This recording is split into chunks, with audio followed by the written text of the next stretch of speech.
शुरुआत communist party से हुई थी। तो सर कैसे रहा आपका ये पूरा राजनीति का जो है शुरुआत से समीकरण? लंबी कहानी है। थोड़ा बता। 1976 में एमए की करने के बाद हम सामाजिक कार्यों में सक्रिय हुए। उन दिनों एक लीडर हुआ करते थे कॉमरेड सरजू पांडे, उनके सानिध्य में रहकर कुछ राजनीतिक क्रियाकलापों में भी दिलचस्पी बढ़ी जी। 1985 में मैंने चुनाव लड़ा और फिर 4 चुनाव कम्युनिस्ट पार्टी के सिंबल से चुनाव लड़े, जीते। 1994 में समाजवादी पार्टी ज्वाइन की और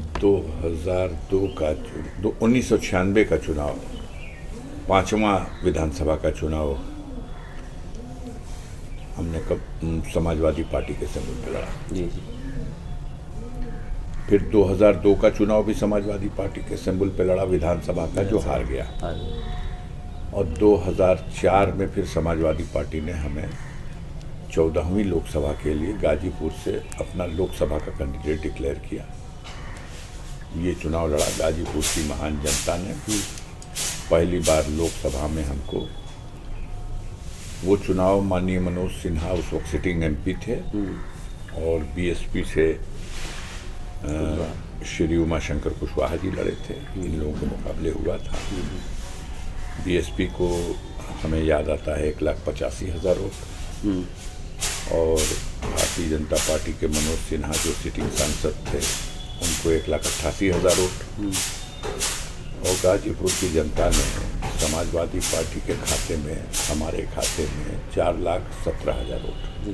तो एक बड़ी जीत थी। यूपी में बड़े मार्जिन से जीतने वाले तीसरे स्थान पर मैं भी था। उसके बाद से सफ़र चल रहा है। 2009 में मैं लोकसभा का चुनाव गाजीपुर में, मनोज सिन्हा चले गए थे बलिया चुनाव लड़ने और गाजीपुर में बीजेपी ने आत्मसमर्पण कर दिया और मैं 3,10,000 वोट पा करके भी हार गया। तब राधे मोहन सिंह जी यहाँ चुनाव जीते थे लगभग 70,000 वोटों से। और उस चुनाव के बाद यहाँ पर भारतीय जनता पार्टी का जो खाते में वोट आया था वो बहुत ही शर्मनाक था, मात्र 22,000 वोट था। तो अब सिलसिला चल रहा। 2019 में फिर मुकाबला हो गया था मनोज सिन्हा से और आपने रिकॉर्ड स्तर जीत की थी उस वक्त? रिकॉर्ड नहीं, 1,20,000 समथिंग वोटों से मनोज सिन्हा को हराया था। क्योंकि 2019 में मोदी जी का दूसरा जो है चल रहा था पावर का काल था और एक बड़ी घटना घट गई थी जो पुलवामा कांड की। उसकी वजह से उन लोगों को काफ़ी इसका बहुत तेज़ी से भुनाया इस इशू को उन्होंने और एक लहर जैसी खड़ी हो गई। लेकिन मैं वो चुनाव बहुजन समाज पार्टी के सिंबल पर समाजवादी पार्टी के समर्थन यानी एक गठबंधन के प्रत्याशी की हैसियत से लड़ा था। और इस चुनाव में भारतीय जनता पार्टी को 4,44,000 वोट और हमें 5,64,000 वोट मिला था। 33,000 वोट भारतीय समाज पार्टी का कैंडिडेट भी गाजीपुर लोकसभा में लड़ा था, तो 33,000 समथिंग वोट उनको मिला था। कांग्रेस पार्टी भी चुनाव लड़ी थी तो कांग्रेस पार्टी को उस चुनाव में 21,000 वोट मिला था। ये 19 का रहा। अब उसके बाद फिर 2024 में 18वीं लोकसभा के लिए चुनाव होना है। अभी हमें तो समाजवादी पार्टी ने अपना प्रत्याशी घोषित किया है और हम लोग अपने चुनावी अभियान में प्रथम चरण का कार्य शुरू कर चुके हैं। लेकिन अभी भारतीय जनता पार्टी और बहुजन समाज पार्टी ने किसी प्रत्याशी की घोषणा तो नहीं की है। करेंगे लोग जल्दी ही, अपने अपने तरीके से जोड़ घटाना हो रहा है। यही है। देखिए उस लोगों का कहना है कि 2019 में अफजाल जी जो है बहुजन समाज पार्टी और सपा के गठबंधन से उन्होंने जो है जीत हासिल किया था। तो आपका सिलसिला, तो आपने समाजवादी पार्टी से भी काफ़ी रिकॉर्ड स्तर 2004 में जीत किया था, उसके बाद आप 2019 में भी किए हैं। तो ये कैसा समीकरण ये सब बता रहे हैं, आप इस पर क्या बोलना चाहते हैं? वो सब इतिहास को देख लीजिए, काउंटिंग देख लीजिए। गठबंधन से लड़ाई हुई थी तब मनोज सिन्हा जी का कार्यकाल गोल्डन कार्यकाल था। उस वक्त वो रेल राज्य मंत्री थे, संचार मंत्री थे, और एक बहुत ही मिशन बना करके देश की गोदी मीडिया ने और यहाँ उनके खुशामद परस्त लोगों ने उनको एक संज्ञा दी थी, विकास पुरुष की संज्ञा।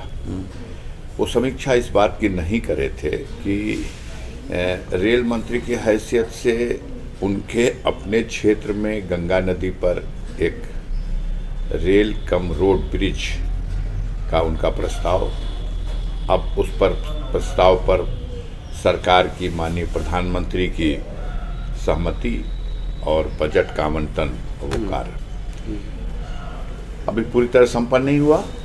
अभी रेल तो जल्दीबाजी में चला दी गई, रोड नहीं चली, लेकिन चुनाव सामने है। उसका लाभ लेने के लिए विकास पुरुष के बारे में कहा गया कि उनके वजह से 20,000 करोड़ का विकास कार्य आया। अब हम अपने इस कार्य में काल में लोग समीक्षा कर रहे हैं कि अफजाल अंसारी ने भी कुछ किया कि नहीं किया। तो PMGSY योजना के अंतर्गत हमने गाजीपुर की 268 किलोमीटर पक्की सड़कों का प्रस्ताव किया था जो स्वीकृत हुई, जिस पर धन आवंटित हुआ। ये 38 सड़कें, इनमें बहुत सी सड़कें बन के कंप्लीट हो गई और कुछ सड़कें बिल्कुल अंतिम चरण में हैं, पूर्ण हो जानी। इसके अतिरिक्त भी हमने 24 सड़कों का और प्रस्ताव दिया है जो 193 किलोमीटर हैं, जो स्वीकृत हो चुकी हैं। एक तरह से 450 किलोमीटर सड़क जो लगभग 400 करोड़ की लागत से गाजीपुर के इस लोकसभा क्षेत्र में 2019 के बाद से ये स्वीकृत हुई, बनी या बन रही हैं। सांसद निधि में तो इस बार कोरोना काल में 1.5 सालों तक किसी सांसद को, भारत के किसी संसद को सांसद निधि रिलीज नहीं हुई और तनख्वाहों में भी कटौती की गई सभी सांसद की। तो मेरा भी वही है। मेरे यहाँ लगभग 10,70 लाख समथिंग बजट सांसद विकास निधि के खाते में आया। मैंने उसके सापेक्ष प्रस्ताव दे दिए और उन प्रस्तावों पर मोस्टली 99% धन आवंटित हो चुका है। सैकड़ों गांवों में सीसी मार्ग बनाए जाने हेतु प्रस्तावित किया था जो धन आवंटित हुआ और काम चल रहा है या हो चुका है। अंतिम किस्त 7 करोड़ 35 लाख के समथिंग थी और उन्हीं दिनों गहरे षड्यंत्र के तहत जब एक मुकदमे में मेरी 4 साल की सज़ा का आदेश हुआ तो सदस्यता रद्द हो गई और चुनाव के लिए अयोग्य घोषित कर दिया गया। लेकिन जब माननीय सर्वोच्च न्यायालय के आदेश से गाजीपुर के न्यायालय द्वारा मेरे लिए जो 4 साल का सज़ा का आदेश था, उस आदेश को हमारे अपील के निस्तारण होने तक के लिए स्थगित कर दिया गया, निलंबित कर दिया गया और लोकसभा से अधिसूचना जारी करके मेरी सदस्यता बहाल की गई। मुझे सुप्रीम कोर्ट के आदेश से चुनाव लड़ने के लिए योग्य मान लिया गया।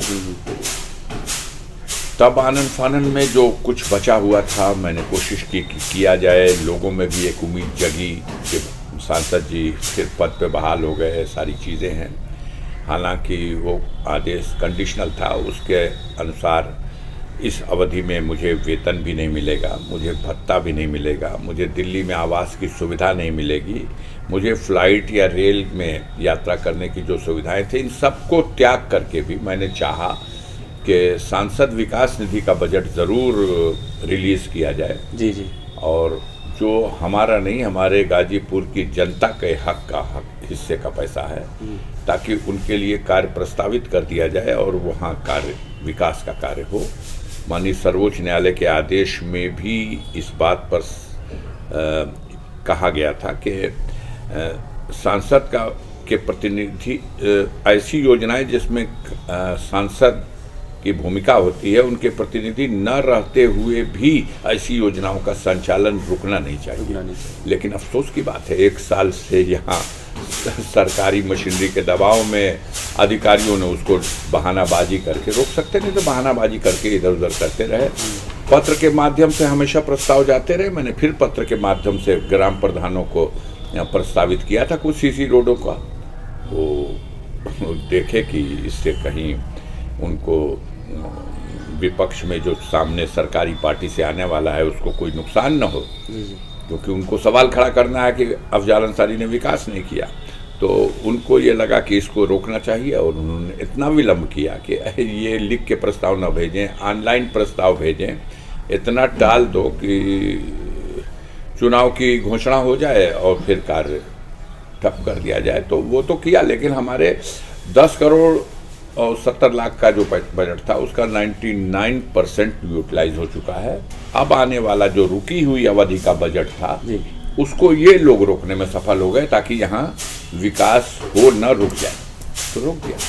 बाकी 500 से ज़्यादा सोलर लाइटें लगाई हैं, लगभग 150 के आसपास हाई स्पीड लाइट लगवाई हैं, लगभग 250-300 जब सरकार ने बंद कर दिया है चापाकल के लिए, हैंडपंप के लिए कोई बजट नहीं है, घर घर नल, घर घर जल वाली स्कीम की वजह से मैंने अपने क्षेत्र में निधि से पैसा दे करके 250 से 300 तक हैंडपंप लगवाए हैं, छोटे मोटे सड़कों का, सीसी रोडों का निर्माण कराया है, अंबेडकर पार्कों में बाउंड्री का निर्माण कराया है। तो ये सब तो कार्य होते रहे हैं और अवसर मिलेगा तो आगे भी होंगे। आप इस वक्त जो है बहुजन समाजवादी पार्टी के सांसद हैं, उसी पार्टी से, और आपको जो टिकट मिला है समाजवादी पार्टी से, और Bahujan Samajwadi party Indian alliance का हिस्सा इस वक्त नहीं है, तो आपको श्री बीएसपी या बहुजन समाजवादी के राष्ट्रीय अध्यक्ष का फ़ोन आया है, कुछ ऐसा कुछ आया कि आप? अब ये सब अंदरूनी बात है, हम आपको नहीं बताना चाहेंगे। ये हमारे नेता ने हमसे बात किया नहीं किया, इस बात का जिक्र आपसे क्यों किया जाए? ये पब्लिक की कोई चीज़ नहीं है। बहुजन समाज पार्टी के बहुत से लोग हमारे संपर्क में आज भी हैं, एक एक वोटर है, एक एक कैडर है। पर पार्टी तो आपके साथ है नहीं। अब आपको रिजल्ट आएगा तब जानिएगा कि पार्टी साथ नहीं है तो ये समाज किसके साथ खड़ा है। पार्टी तो कैंडिडेट देगी, लेकिन समाज तो देख रहा है कि आज जब देश में इतनी बड़ी चुनौती है कि ऐसे लोग सत्ता में हैं कि अगर रिपीट कर दिए तो देश के संविधान को बदल देंगे, देश का लोकतंत्र खत्म कर देंगे। तो मैं आपको बताना चाहता हूँ, हर गरीब इस परिस्थिति को स्वीकार करने को तैयार नहीं है। पूरे उत्तर प्रदेश में जो दलित समाज है वो निराश हुआ है बहुजन समाज पार्टी के मुखिया के निर्णय से। मान्यवर कांशीराम ने ये पार्टी बनाई थी बाबा साहब भीमराव अंबेडकर साहब के आदर्शों पर चलने का संकल्प लेकर और उनके मिशन को पूरा करने के इरादे से, लेकिन बीजेपी के षड्यंत्र का शिकार हो गया इस समय बसपा का नेतृत्व। मोदी और आरएसएस ने मिलकर एक योजना बनाई। जब 2014 में वो चुनाव लड़ने आए तभी उन लोगों ने ये मिशन शुरू किया काम कि सबसे खतरनाक पार्टी बीएसपी है, ये कैडर बेस है और मिशन पे काम कर रही है। तो इसको कमज़ोर करने के लिए उन्होंने अपने कुछ लोगों को घुसा दिया इसमें और गलत राय देकर उनकी राय पर भरोसा करके जो निर्णय लिए गए, जैसे 2014 का चुनाव, तो 2014 के चुनाव में बसपा ने जैसे अभी कर रही है 24 में वही किया था, अकेले लड़ेंगे, और अकेले लड़ भी गई। लेकिन पूरे देश में 543 सांसदों में एक सांसद भी चुन के बसपा का नहीं आया। उत्तर प्रदेश में भी खाता नहीं खुला।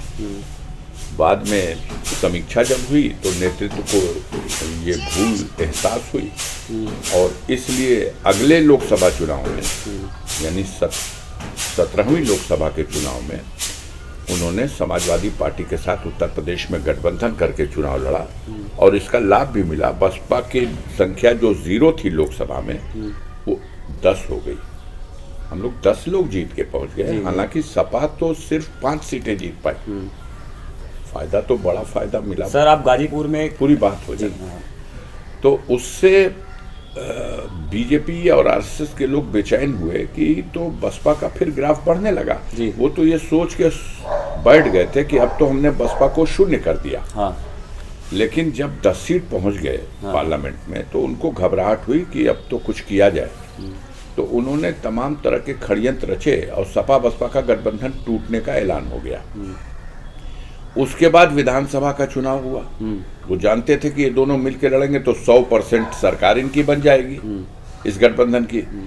तो इनको अलग किया और अलग करके ऐसी सिचुएशन में अपने लोग जो उन्होंने घुसा रखे हैं बसपा में उनके माध्यम से बसपा नेतृत्व को आदरणीय बहन कुमारी मायावती जी को मिसगाइड करके 2022 का चुनाव भी अकेले स्वतंत्र लड़ने का उनसे निर्णय करा दिया। उसका परिणाम ये हुआ कि बसपा 403 सीटों पर चुनाव लड़ी, 1 सीट जीती, 402 सीट हार गई। बहुत निराश हुआ है ये जो दलित समाज है। हाँ। ये एससी के लोगों को लगा कि ये तो बीजेपी का पूरा मंसूबा सफल हो रहा है, बसपा समाप्त हो जाएगी। तो जब उत्तर प्रदेश की विधानसभा में जहां 4 बार सरकार बीएसपी की रही है, अब उत्तर प्रदेश में 1 एमएलए है तो बहुत शर्म आती है। अब लोग उम्मीद कर रहे थे कि किसी भी तरह से अब लोकसभा में सबक लेकर के तो गठबंधन का हिस्सा बन करके अपने लिए अपनी पार्टी के हित में और ये जो मिशन चल रहा है कि संविधान बदल देंगे, ऐसी स्थिति में तो बसपा को अपना रोल निभाना चाहिए। लेकिन वही हुआ। अब कई लोग कहते हैं कि बसपा के नेतृत्व को डराया गया है, धमकाया गया है। उनके भाई भतीजों को बंद कर देने के नाम पर आज केजरीवाल साहब अरेस्ट हो गए, झारखंड का चीफ मिनिस्टर अरेस्ट हो गया और न जाने कितने महाराष्ट्र से लगा करके और पूरे देश में इन्होंने राजनीतिक विरोधियों को, जो प्रभावशाली लोग हैं, तेलंगाना के पूर्व चीफ मिनिस्टर की बेटी सांसद है वो भी अरेस्ट हुई। तो उन परिस्थितियों में आज जो एससी समाज है वो ये मान के चलने लगा कि बहन जी दबाव में या डर में या मिल के जो भी परिस्थितियां अगर अलग चुनाव लड़ने का निर्णय लेती हैं तो ये आत्मघाती है पार्टी के लिए। तो ऐसी स्थिति में एससी समाज वोट करने जा रहा है उसको जो बीजेपी को हराए। और ये सभी जानते हैं कि ये सभी जानता है कि उत्तर प्रदेश में बीजेपी की चुनौती को स्वीकार करना और उसका मुठभेड़ करने की क्षमता सिर्फ और सिर्फ समाजवादी पार्टी में है। और समाजवादी पार्टी के मुखिया ने एक फार्मूला भी दिया है पीडीए का, जिसमें पिछड़ों को, दलितों को, अल्पसंख्यकों को संगठित करना है और इस लड़ाई में भारतीय जनता पार्टी को उत्तर प्रदेश में उनके रथ को धंसा देना है।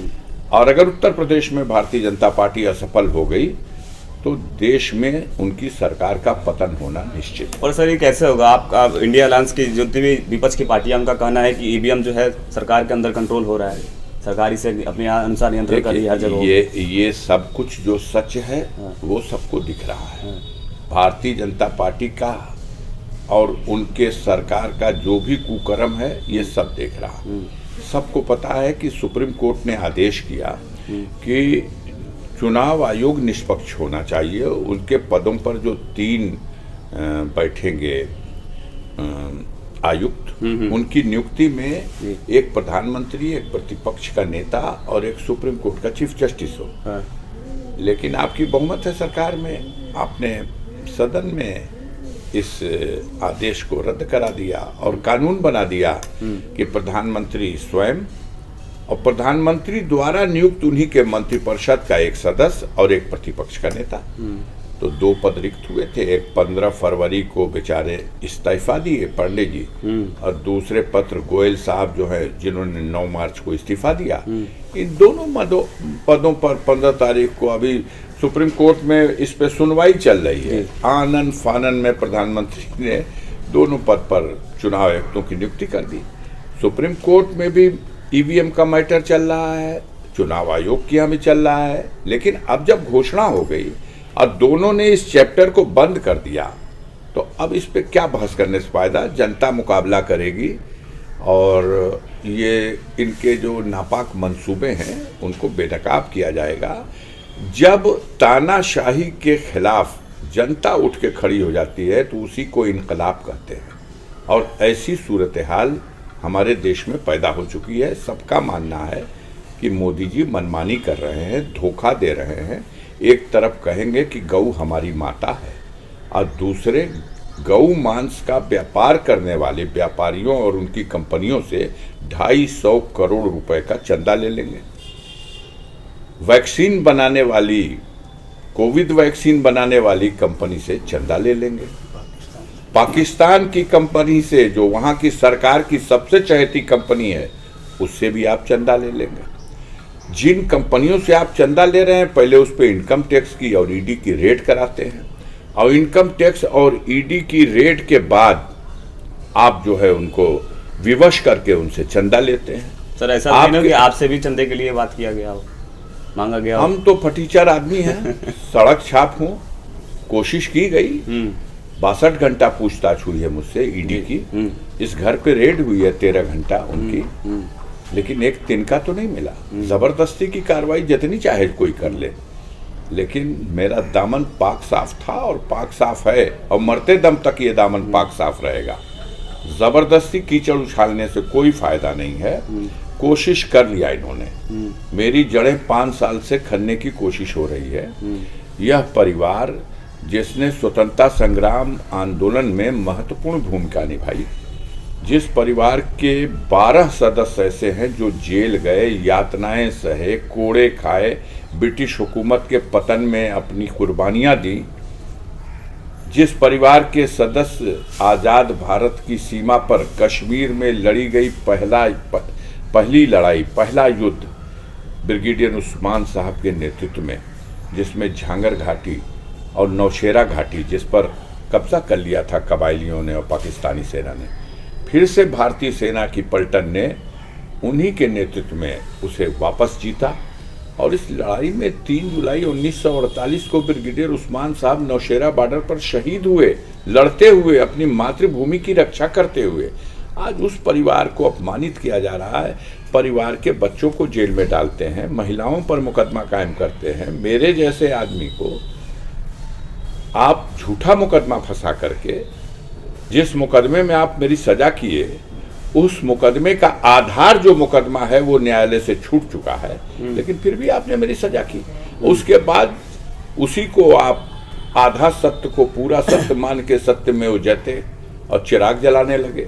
और माननीय सर्वोच्च न्यायालय ने आपके अरमानों पर पानी फेर दिया। जब कानून के रास्ते से इसकी समीक्षा हुई, कुछ था, तब तो वो सजा निलंबित की गई जी। हमारे अपील के निस्तारण के लिए हाईकोर्ट में फाइल है, हम लोग तैयार हैं। जिस दिन सुनवाई हो जाए, हमें पूरी उम्मीद है अपनी न्याय प्रणाली पे, और हमें उम्मीद है कि हमें इंसाफ मिल जाएगा। ये साजिशें करते रहेंगे, क्योंकि ये जिनसे डरते हैं उसके खिलाफ साजिश करते हैं, और ये जनता को अच्छी तरह देखने में आया है कि आपके सारे जो जितने भी जायदाद है सब जब्त कर लिए गए हैं। अब वो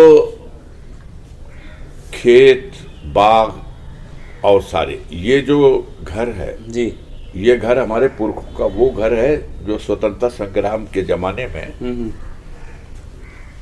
देश के लिए लड़ने मरने वालों की पनाहगाह था। कॉमरेड सरजू पांडे जैसे देशभक्त शरण लेते थे इन घरों में। यही एक बचा हुआ है, और बाकी तो इन्होंने कुछ छोड़ा नहीं है, और हमें अफसोस भी कुछ नहीं है। एक चीज़ वो नहीं हमारी लूट सके हैं, वो है गाजीपुर की गरीब जनता, पूर्वांचल की गरीब जनता। इंसाफ पसंद लोग आज भी उनके दिलों में मैं वास करता हूँ। आज की उनकी हमदर्दी, उनकी दुआएं, उनका आशीर्वाद मेरे साथ हैं। मोदी जी बगल के क्षेत्र से चुनाव लड़ते हैं और गाजीपुर में मेरी कौम जात की आबादी 10% से भी कम है और मैं 45 साल से इन भारतीय जनता पार्टी के, इन सामंतवादी ताकतों के और ये पूंजीवादी विचार के लोगों को लगातार चुनौती देता हूँ और गरीबों की मदद करता हूँ। आधी रात को भी कोई सताया हुआ इंसान आता है तो कभी उससे उसकी ज़ात और कौम नहीं पूछता, इंसानियत के नाम पे उसकी मदद करता हूँ। तो ये मेरे पुरखों ने यही रास्ता दिखाया था, उन्हीं पुरखों का खून मेरी रगों में है। मैं डरने वाला आदमी नहीं हूँ। अब वो वक्त आ गया कि इन लोगों की घबराहट बढ़ी हुई है कि गाजीपुर की सीट पूरे देश में चर्चा का विषय बनी हुई है। चहेते चहेते लोग यहाँ पोस्ट किए गए हैं कि इन लोगों के माध्यम से जो हमने तमाम दमन कराया है, अब इन्हीं लोगों के माध्यम से जनता के अरमानों पर भी हम बुलडोजर चलाएंगे। अब मुकाबला है जन भावना से और शासन के अहंकार का, सरकार के अहंकार का, और हमें उम्मीद है लोकतंत्र जीतेगा और अहंकार हारेगा। आप गाजीपुर से जीत जाएंगे?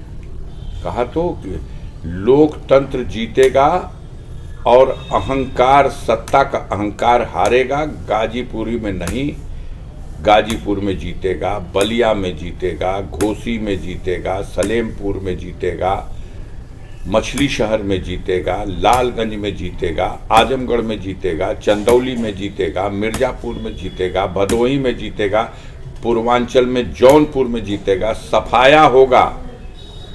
एक सीट मोदी की बचा ले जाएं लोग। मोदी जी तो बोले 400 पार आएगा हमारा। हाँ, तो सपने में दिखाई देगा, सपने में दिख रहा। लिस्ट देंगे 195 की, जीत रहे हैं 400। जनता समझ रही है उनका बड़बोलापन। ये घबराहट क्यों है? घबराहट इसलिए है कि पूरे देश में हार रहे हैं। एक प्रदेश का नाम बता दो जहां एक सीट पिछली बार से ज्यादा पाएंगे। गुजरात में तो 26 सीटें थी, 26 पा चुके हैं। अब वो 27 तो हो नहीं जाएगी रबड़ की तरह बढ़ के।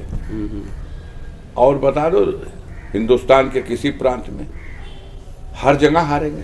हिमाचल प्रदेश में हारेंगे, पंजाब में हारेंगे, हरियाणा में हारेंगे, दिल्ली में हारेंगे, उत्तराखंड में हारेंगे, उत्तर प्रदेश में हारेंगे, बिहार में हारेंगे। फिर ले गए नीतीश कुमार को। फिर भी मैं कह रहा हूं 40 में 39 जीत गए थे, 40 में 39, और फिर हारेंगे क्योंकि जनता फैसला ले रही है इस बार। जनता आज भी बाबा साहब भीमराव अंबेडकर के उस संविधान को अपना सबसे बड़ा ग्रंथ मानती है और आज भी लोकतंत्र की व्यवस्था को सबसे उत्तम व्यवस्था मानती है। वो मोदी जी और उनके लेफ्टिनेंटों की तानाशाही को स्वीकार करने को तैयार नहीं है। अरेस्ट करते रहें केजरीवाल को, अरेस्ट करते रहें सोरेन को, मनीष सिसोदिया को, अफजाल अंसारी को अरेस्ट करते रहें। अरेस्ट तो कर रहा था अंग्रेज भी, गोली भी मार रहा था अंग्रेज भी। सत्ता का तो पतन हुआ, इनका भी पतन निश्चित है। सर चुनौती तो हो रहा है ना। देखिए इस वक्त इंडिया गठबंधन की जो भी है सरकार है, हर पार्टी है, उनकी अकाउंट जो है सीज कर दिया जा रहा है, बोला गया है। जनता लड़ेगी, जनता लड़ेगी। हमारा भी कुछ बाकी नहीं है। चंदा मिलेगा और लड़ूंगा। एक भी पैसा नहीं रहेगा तो भी यहाँ हिंदुस्तान के सारे कारपोरेट घराने के मैनेजरों को अटैची लेके भेज देना, लाओ अपने चहेते से चहेते कैंडिडेट को, तोड़ दो उस सिद्धांत को कि तुम परिवारवादी और जातवादी नहीं हो। शर्म नहीं आती मोदी जी को। वो दूसरों पे कीचड़ उछालते हैं, उनकी पार्टी के लोग कीचड़ उछालते हैं। हमेशा कहते रहे सोनेलाल पटेल के ज़माने से कि ये कुर्मी समाज की जातवादियों की पार्टी है। अब बाप बेटी यही राजनीति करती हैं, लेकिन उन्हीं के चरण में बैठ गए जाके। आज अनुप्रिया पटेल स्वीकार है, उनको आप मंत्रिपरिषद में ले रहे हैं। उनके पति देव को योगी बाबा अपने मंत्रिमंडल में ले रहे हैं। ये परिवारवाद थोड़ी है। ओम प्रकाश राजभर को योगी बाबा अपने मंत्रिमंडल में ले रहे हैं। मनो और उनके बेटे को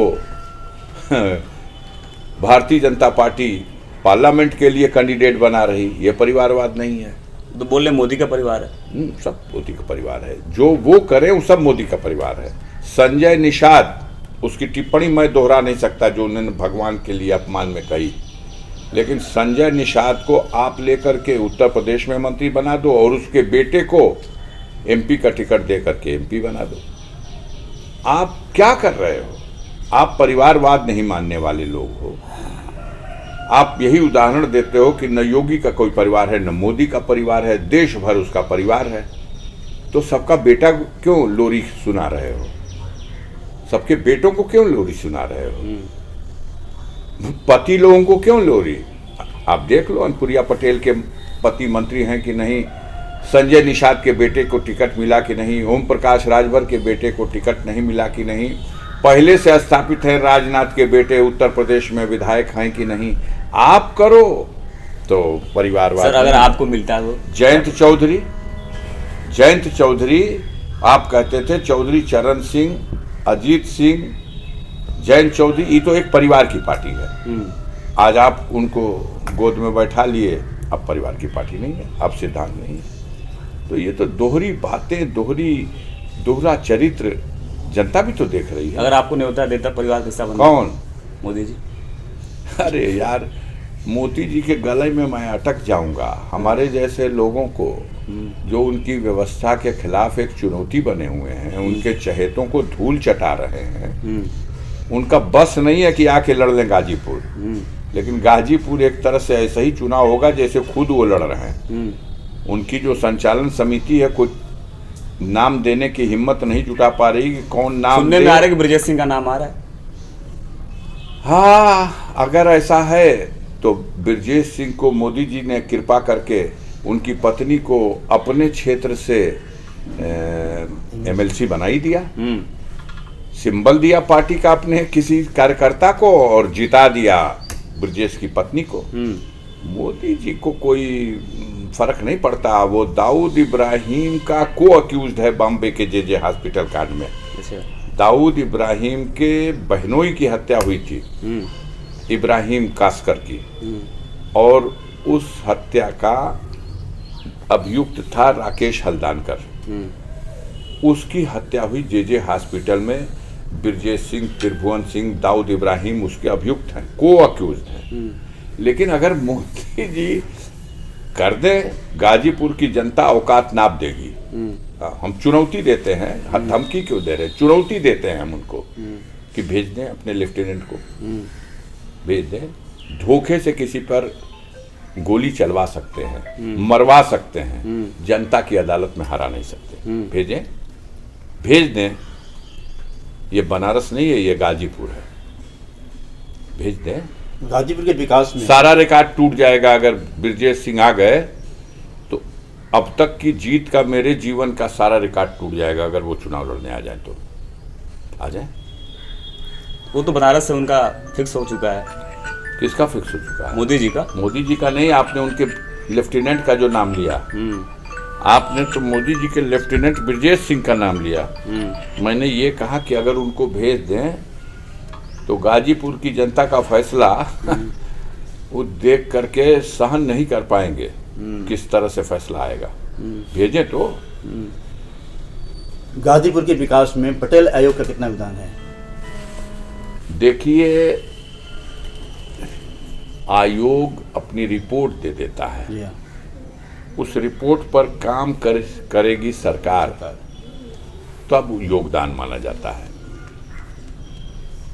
जब पूर्व सांसद गहमरी जी ने पार्लियामेंट में ये सवाल उठाया था कि गाजीपुर की गरीबी, उसका असली चित्रण वहाँ प्रस्तुत कर दिया था, तो भावुक हो गए थे पंडित जवाहरलाल नेहरू, तत्कालीन प्रधानमंत्री।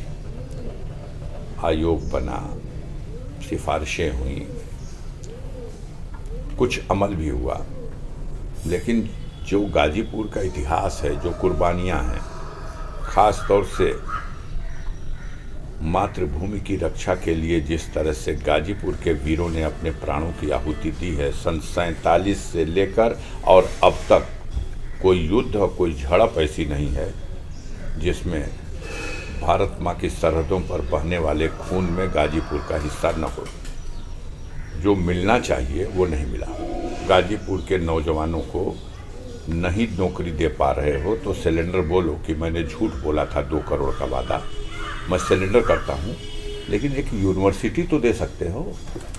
350 डिग्री कॉलेज हैं। हमने मिल के मोदी जी को बताया, हमने पूछे कि ज़मीन कहाँ है, मैंने उनको बता दिया फिरोजपुर गौसपुर हवाई पट्टी के नाम से, अंग्रेज़ों के ज़माने की हवाई पट्टी जो बेकार पड़ी है, 92 बीघा ज़मीन है।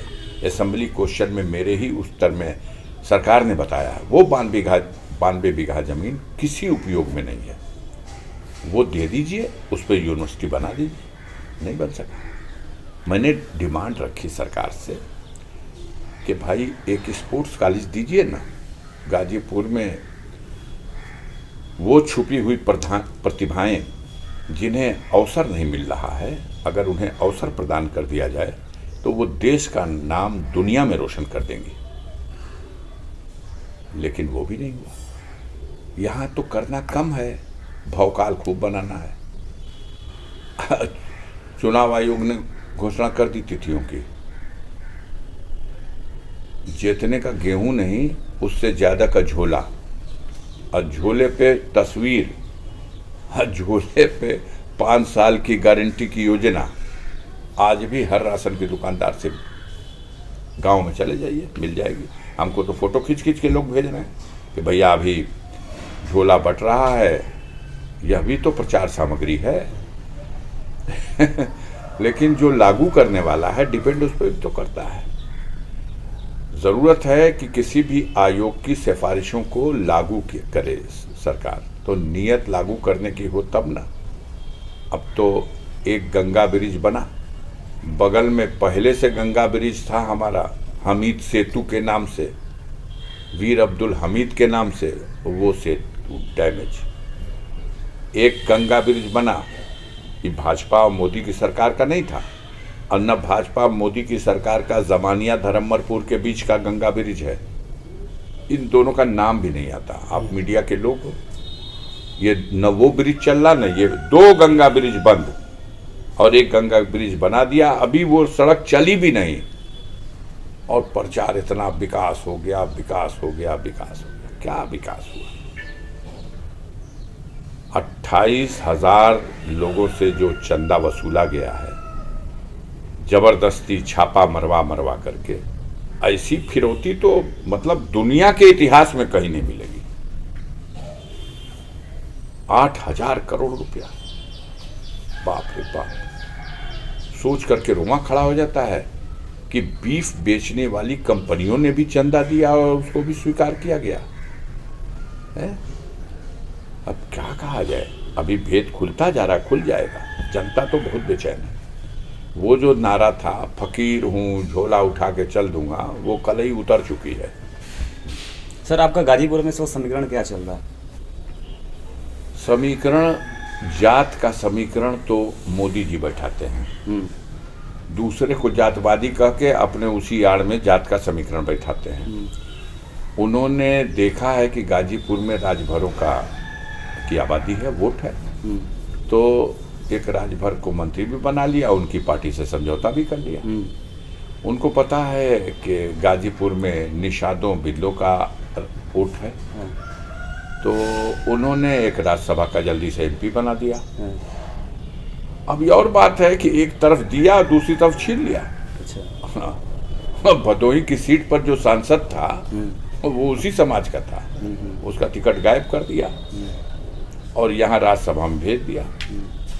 वो दारा सिंह चौहान, जानते हैं चौहान समाज का यहाँ वोट है, वो लोग जातवादी नहीं है लेकिन विधायक का चुनाव हारने वाले दारा सिंह चौहान को मंत्री बना दिया वोट साधने के लिए। वो हर काम वो कर रहे हैं। कुशवाहा जी चुनाव हार गए लेकिन डिप्टी सीएम बना दिया कि ये वोट तो इन समाजों को बेवकूफ़ बना के लेना है और उनसे कहना देखो तुम्हारे समाज के नेता को हमने सम्मान दिया। समाज के हित में कुछ नहीं करेंगे।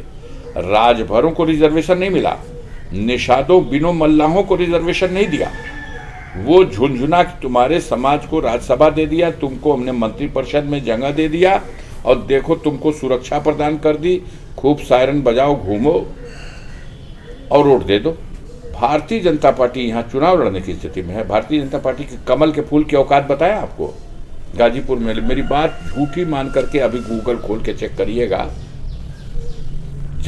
जब 2009 का चुनाव हुआ है तो गाजीपुर में ये भी याद रखिएगा कि 1999 से 2004 के कार्यकाल में मनोज सिन्हा एमपी थे और 2004 से 2009 के कार्यकाल में उनको हरा के अफजाल अंसारी एमपी थे।